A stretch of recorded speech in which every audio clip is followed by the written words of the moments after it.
Friends, hello everyone.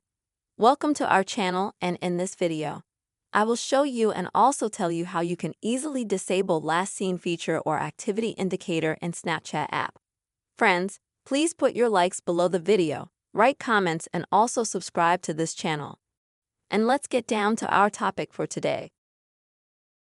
And in order to disable the activity indicator feature, of course, first open the Snapchat app. And then go to your Bitmoji.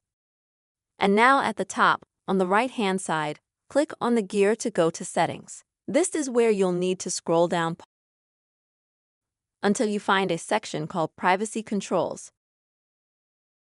Here you'll be able to logically find the Activity Indicator option. And if you have it enabled, which is usually the default on Snapchat,